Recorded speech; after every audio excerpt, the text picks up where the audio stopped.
नमस्कार, मैं हूँ प्रियंवदा तिवारी और आप देख रहे हैं तिलक पत्रिका। लगातार भीषण गर्मी के चलते माता गंगा का जो जल स्तर है लगातार नीचे चला जा रहा है और उनमें जो टीले हैं, रेत के टीले दिख रहे हैं। इसी को लेकर हमारे साथ अभी प्रोफेसर BD त्रिपाठी जी हैं, जिनसे हम जानेंगे इसके पीछे कारण क्या है। प्रियंवदा जी, आपको धन्यवाद, क्योंकि आपने बहुत ही इम्पोर्टेंट प्रश्न पूछा है हमसे। गंगा की बात, मैं तो 50 वर्ष से काम कर रहा हूँ गंगा पर शोध। जब गंगा की बात आती है तो अंदर से भी सिहरन हो जाती है, क्योंकि गंगा के एक एक बूंद से स्वर्ग और मोक्ष की कामना हिंदुस्तान क्या अंतर्राष्ट्रीय स्तर पर किया जाता रहा है।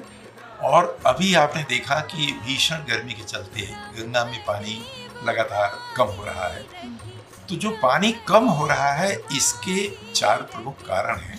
पहला कारण ये है कि हाइड्रो पावर जनरेशन के लिए जो हमने बड़े बड़े जलाशय बना रखा है उत्तराखंड में, वहाँ पानी रुक रहा है। उसके बाद जब हम हरिद्वार में आते हैं तो भीमगौड़ा कैनाल के माध्यम से पानी दिल्ली तक सप्लाई हो रहा है, उससे पानी निकाला जा रहा है। तीसरा, पूरे गंगा बेसिन में दोनों तरफ गंगा के किनारे जो हमारे चैनल्स बने हुए हैं, तो पानी उससे सक करते हैं और सक करने के बाद जो है खेतों में सिंचाई के लिए सप्लाई करते हैं। और चौथा कारण है कि गंगा का पानी भूजल स्तर लगातार नीचे जा रहा है, तो इसकी वजह से नीचे जा करके रिचार्जिंग का भी काम कर रहा है।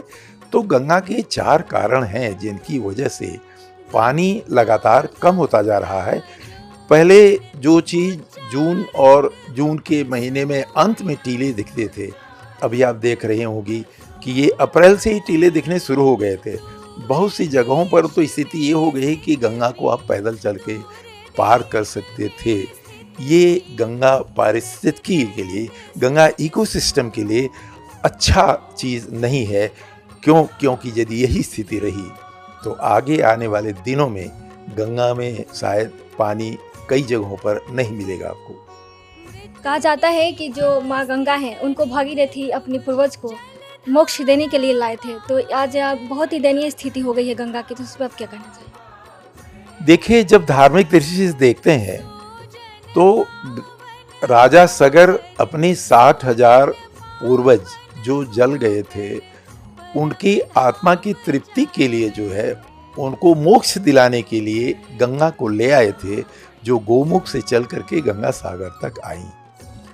जब हम वैज्ञानिक दृष्टि से देखते हैं तो राजा सगर के समय जो यहाँ 60,000 की जनसंख्या रही होगी, आज वो बढ़ के 45 करोड़ हो गई है। तो यदि राजा सगर के समय बिना गंगा के माने बिना पानी के लोग जल गए थे, तो आज की स्थिति है, जो साइंटिस्ट हमारा अपना दावा है कि यदि गंगा सूखी तो 45 करोड़ लोगों का जीवन हमें बचाना मुश्किल हो जाएगा। इसलिए हम मोक्षदायिनी गंगा, जिसकी एक एक बूंद से स्वर्ग और मोक्ष की कामना करते रहे हैं, इसे बचाना इसलिए आवश्यक है कि यह 45 करोड़ लोगों के जीवन की आधार है। ऐसा क्या करें कि माँ गंगा जो पानी है स्तर बढ़ सके और जो रेत का टीला है वो भी न दिखे? देखिए, धरती पर पानी का एक ही स्रोत है और वो है बरसात।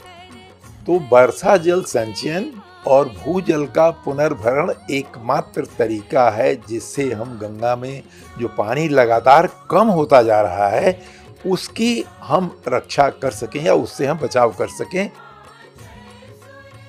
अभी हमने बात की प्रख्यात पर्यावरण और नदी वैज्ञानिक प्रोफेसर BD त्रिपाठी जी से। उन्होंने बताया कि माँ जो गंगा है मोक्षदायिनी के साथ साथ जीवनदायिनी भी है। माँ गंगा को स्वच्छ रखें, इनको सुरक्षित रखने का प्रयास करें। कैमरा पर्सन दीपक गुप्ता के साथ में प्रियंवदा तिवारी। देखते रहिए तिलक पत्रिका।